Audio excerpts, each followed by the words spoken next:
안녕하십니까. 6월 13일 목요일 말씀 묵상 함께 시작하겠습니다. 오늘도 주님의 사랑과 은혜 가운데서 충만한 기쁨을 누리시는 귀한 성도님들 다 되시기를 기도합니다. 오늘 본문은 이사야서 43장 22절에서부터 28절까지 말씀이고요. 내용 자체는 상당히 단순합니다. 우리가 하나님의 은혜를 받았는데 그 은혜를 온전히 살아내고 있는가에 대한 문제라고 생각할 수 있습니다. 오늘 본문 보시고 나 자신을 한번 돌아보고 주님께 더 가까이 나아가는 자가 될 수 있었으면 좋겠습니다. 그럼 먼저 말씀 보시겠습니다. 그러나 야곱아, 너는 나를 부르지 아니하였고 이스라엘아, 너는 나를 괴롭게 여겼으며 내 번제의 양을 내게로 가져오지 아니하였고 내 제물로 나를 공경하지 아니하였느니라. 나는 제물로 말미암아 너를 수고롭게 하지 아니하였고 유향으로 말미암아 너를 괴롭게 하지 아니하였거늘 너는 나를 위하여 돈으로 향품을 사지 아니하며 희생의 기름으로 나를 흡족하게 하지 아니하고 내 죄중으로 나를 수고롭게 하며 내 죄악으로 나를 괴롭게 하였느니라.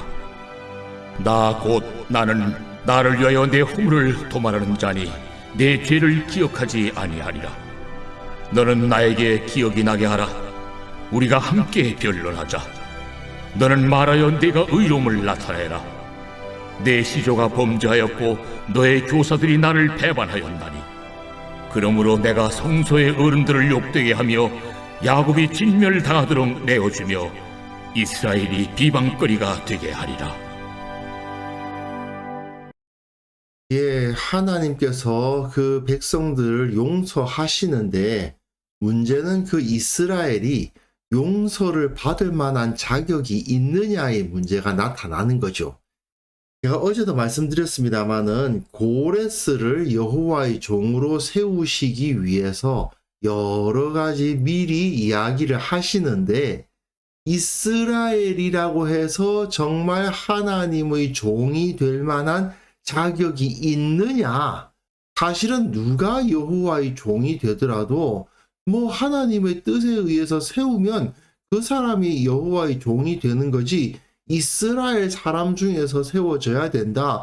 대제사장이어야만 된다. 다윗의 후손 중에서 세워져야 된다. 이런 주장을 할 만한 정당성이 이스라엘에게 전혀 없다. 그걸 보여주고 있는 본문인데요. 그런 본문 내에서 과연 우리는 하나님 앞에서 온전히 서 있는가를 반성하게 되는 거죠. 본문 보시면요. 그러나 야곱아 너는 나를 부르지 아니하였다. 이스라엘아 너는 나를 괴롭게 여겼다 라고 되어 있습니다. 이스라엘 백성이 하나님으로부터 용서함을 받았고 거룩한 자라고 부름을 받았음에도 불구하고 하나님을 부르지 않았다. 예배하지 않았다는 거죠. 그리고 나를 괴롭게 여겼다. 제사 드리는 것도 힘들어. 귀찮아. 이렇게 된 거죠. 그래서 번제의 양을 내게로 가져오지 아니하였고 너희 제물로 나를 공경하지 아니하였느니라. 제사하러 오지 않았다는 겁니다. 하나님을 예배하려 하지 않았다는 거죠. 하나님께 번제의 양을 바치는 게 부담스럽다 이겁니다. 하나님께서 이스라엘 백성들에게 베풀어 주시는 그 수많은 복에 비해서 하나님께 가져올 제물은 그렇게 많지 않거든요. 그리고 하나님께서 많은 시간을 드리라고 요구하는 것도 아니고 무슨 고행을 해서 하나님을 예배하라고 하시는 것도 아닙니다. 당시의 다른 종교들과 비교를 해보면요. 여호와 하나님께 제사를 드리는 것은요. 정말 부담스럽지 않은 수준이고요.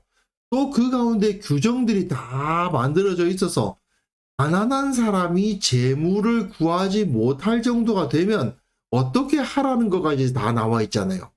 가난한 사람들이 돈이 없어서 제물을 구할 수가 없어서 제사를 못 드리는 일이 없도록 정말 값싼 제물도 하나님 앞에 바칠 수 있도록 다 규정이 되어 있어요.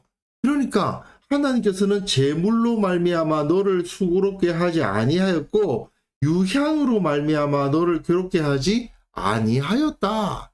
원래는 매일 드리는 소제에 유향을 덧붙여서 바쳐야 돼요. 그런데 유향을 살 수 없는 가난한 사람들이 소재를 바칠 때에는 그 유향을 생략하고 대신 그 가루를 가지고 빵을 만들어서 바치면 유향을 거기에 얹은 걸로 쳐주는 그런 규정들이 레위기에 다 나와 있습니다. 그럼에도 불구하고 이들은 너는 나를 위하여 돈으로 향품 사려고 하지 않았고 희생의 기름으로 나를 흡족하게 하지 않았고 오히려 죄짐으로 나를 수고롭게 하며 너희 죄악으로 나를 괴롭게 하였느니라. 하나님께서는 이스라엘 백성이 온전히 거룩하게 의롭게 살기를 원하셨죠. 그런데 이스라엘은 하나님 앞에서 죄를 짓고 있었다는 말입니다. 근데 죄를 지었는데 그 죄의 용서함을 받기 위해서 제사를 드리려고는 안 합니다. 한마디로 말해서 회개하려고는 하지 않고 그냥 하나님이 주시는 복만 받아 누리려고 했던 자들인 것이죠. 그래서 하나님께서는 이렇게 말씀하십니다. 나 곧 나는 나를 위하여 너희 허물을 도말하는 자다. 나의 영광을 위해서 나의 명예를 위해서 너희 허물을 도말하는 자다. 너희 허물을 다 제거하는 사람이다. 그래서 너희 죄를 기억지 아니하리라. 네가 무슨 죄를 지었는지 다 기억하지 않겠다고 말씀하시는데 하나님이 너희 죄를 내가 일일이 기억해서 다 나열하지 않겠다. 내 명예를 위해서 나의 영광을 위해서 너희 허물을 다 내가 보지 않고 덮어주겠다. 그러면 너는 나에게 기억이 나게 하라. 뭘 기억나게 하라는 겁니까? 너희들이 내 앞에서 잘한 것이 있으면 한번 기억나게 하나하나 말해봐라. 또는 내가 너희에게 잘못한 것이 있으면 하나하나 말해봐라. 이 말씀인 거죠. 우리가 함께 변론하자. 한번 따져보자. 그 말씀입니다. 너는 말하여 네가 의로움을 나타내라. 너희의 의로움을 한번 말해봐라. 네가 어떤 것을 잘했고 나 하나님이 너에게 어떤 것을 못했느냐. 그걸 한번 말해보라는 것이죠. 그런데 결론은 뭐겠습니까? 이스라엘이 잘한 게 없고 하나님께서 못하신 게 없죠. 너희 시조가 범죄하였고 너희 교사들이 나를 배반했다. 이스라엘의 앞선자들, 리더들, 지도자들이 범죄하고 배반했다는 것입니다. 결국 이스라엘은 용서를 받을 수가 없는 지위에 이르럽니다. 그러므로 내가 성소의 어른들을 욕되게 하며 야곱이 진멸당하도록 내어주며 이스라엘이 비방거리가 되게 하리라.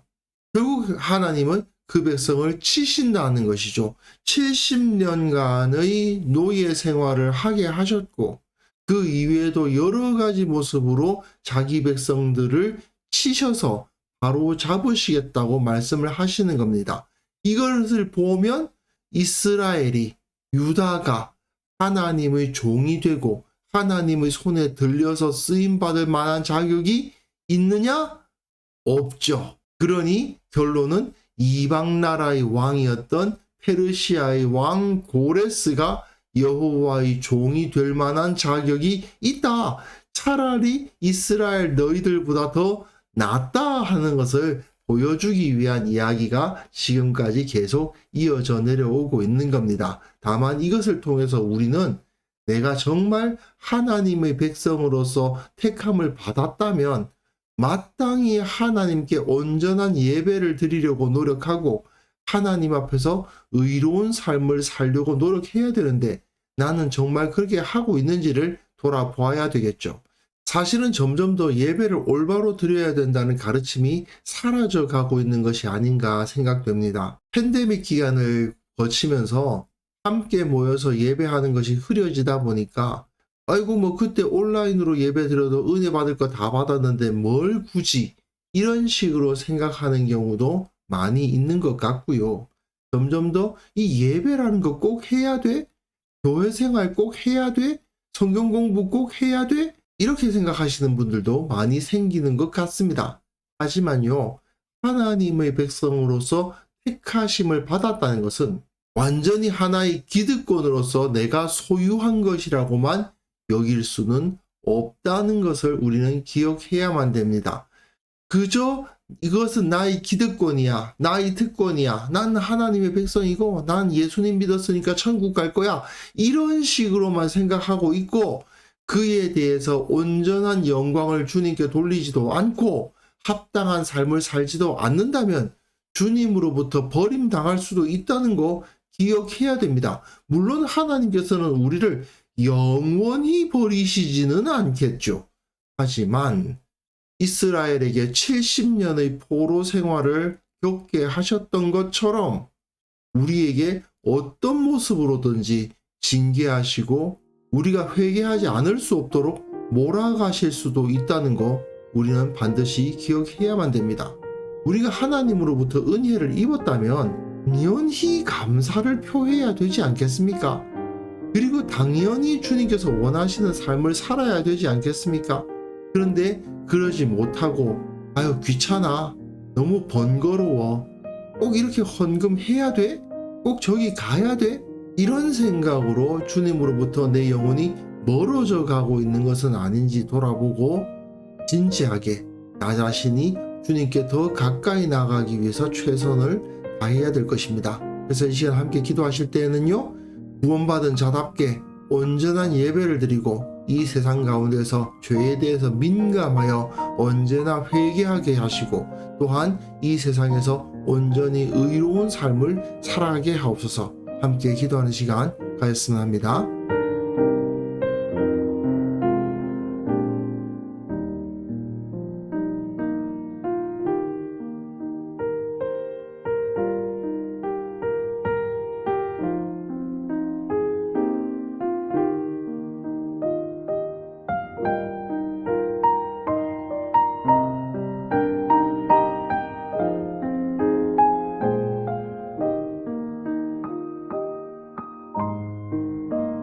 거룩하신 하나님 아버지, 내가 주님의 사랑을 받은 자답게, 구원을 얻은 자답게, 영원한 하나님 나라를 소유한 자답게 이 세상에서 주님께 영광을 돌리며 주님의 기쁨이 되는 삶을 살아가게 하여 주옵소서. 늘 죄에 대해서는 민감하게 하시고 조금이라도 잘못된 것이 있으면 즉시 회개하게 하시고 하나님 앞에 거짓된 것 없이 살아가기 위해서 최선을 다하는 자 되게 하여 주옵소서. 주님, 매 순간 나의 신앙이, 우리의 신앙이 성장해야만 되겠습니다. 일깨워 주시고 훈련시켜 주시고 도전하여 주시고 일어나서 주님께 조금 더 가까이 나가기 위해서 최선을 다하는 우리 모두가 되게 하여 주옵소서. 우리 교회 가운데, 이 한국 교회 가운데 이러한 은혜가 충만히 임하게 하옵소서. 아버지, 오늘 하루도 주님께 영광을 돌리고 주님의 사람답게, 예수님의 제자답게 살아갈 수 있는 하루가 되기를 원합니다. 우리가 만나는 모든 사람들과의 관계 가운데에서 또 행하는 일들 가운데에서 참된 형통함이 있게 하여 주시고 주님의 모습을 나타내는 삶을 살아갈 수 있도록 도와주옵소서. 주께서 우리와 함께 해주실 것을 믿사옵고 예수님의 이름으로 기도합니다. 아멘.